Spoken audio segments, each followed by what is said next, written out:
The devastation due to Joe Biden's abandonment of the people of Afghanistan has just begun. As the Taliban began to go door to door in search of American allies and those who supported U.S.-led operations over the last 20 years, Biden and the members of his administration lie about his botched exit of the soon-to-be-returned global resort for terrorists. Ladies and gentlemen, America, as a result of the actions of our nation's clueless career politician turned president, will leave Afghanistan with blood on its hands and a black eye before the rest of the world. As our allies turn their nose and their backs on us, Biden, with his self-proclaimed vast knowledge of worldly affairs, has paved the way for a new age hunting season against America and her freedom. I am Eric Wright, and you are listening to the Closet Conservative Podcast.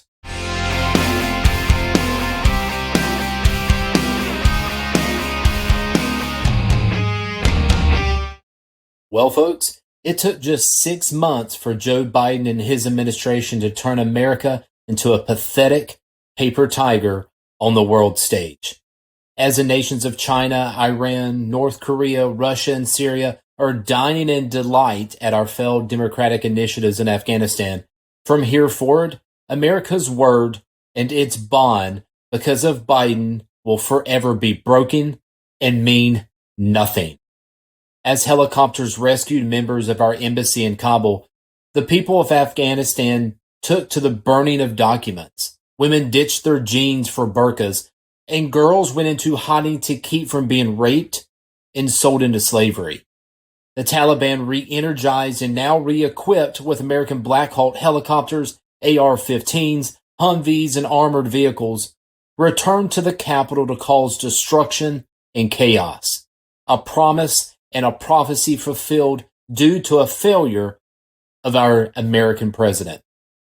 For more than 2 weeks, Sleepy Joe has bobbed and weaved from questions regarding the chaos across Afghanistan.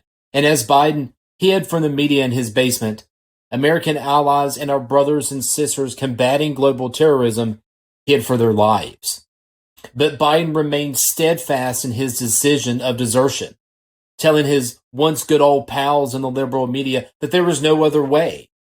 Trillions of dollars spent training the Afghan army and thousands of brave American lives lost.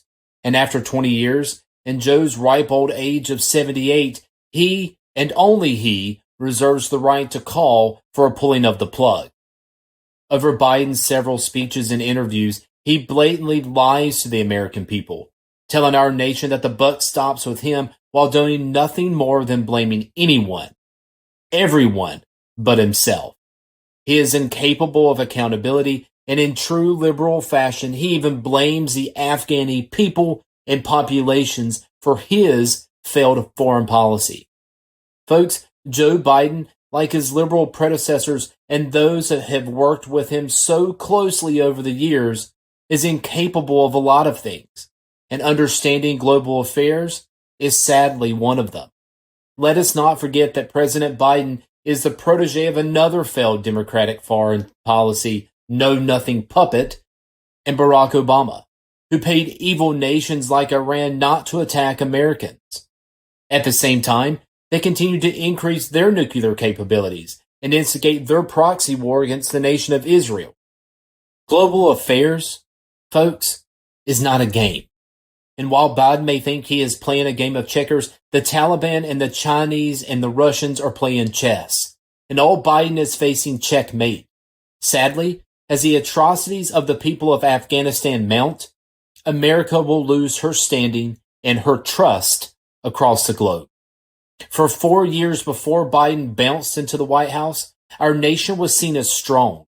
And while sometimes we acted unilaterally, we played offense, and we were better for it. Under Joe Biden, his actions and continued deception of the American people is nothing short of embarrassing and shameful. Not since the Vietnam War has our nation seen reports of brave men and women who lost limb and life, and those of loved ones and fellow soldiers sink deep into despair. Media pundits have asked many of those who have served in Afghanistan what was accomplished by America's global war on terrorism, as if to say to them, Was it a wasted effort? Was it all for naught? But I'm here to tell you that anyone that says garbage like this is a coward and deserves to be thrown into the spotlight with Joe Biden and publicly shamed and humiliated for being a moron. Our nation's brave men and women, those who sacrificed so much to preserve and to protect our freedom, and those who responded to defend the honor and integrity of our country in response to the atrocities of 9/11 are to be respected and revered above all. Joe Biden doesn't know a thing about sacrifice. Heck, he couldn't even sacrifice cutting his vacation short of addressing the American people while Afghanistan fell to terrorists.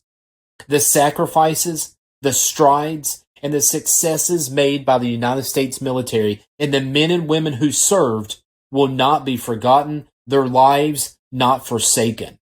But for Joe Biden, his pathetic attempts to play president are dangerous not only for our country, but for those who depend on us across the globe. America has been lied to long enough, and it is high time that we call out the weak liberals, head up by Biden, who wish nothing more than a failed freedom here and abroad. We must not let Joe Biden use his basement for refuge to hide from his actions. Instead, we are to demand answers for what this muppet of a man has done and what he has undone, not only for the people of Afghanistan, but also here at home. We are to seek the truth above all else, demand accountability, hold responsible those whose actions have caused destruction, and above all else, thank those, the brave men and women who led the fight, sacrificed so much, and especially those who gave all. You have been listening to the Closet Conservative Podcast.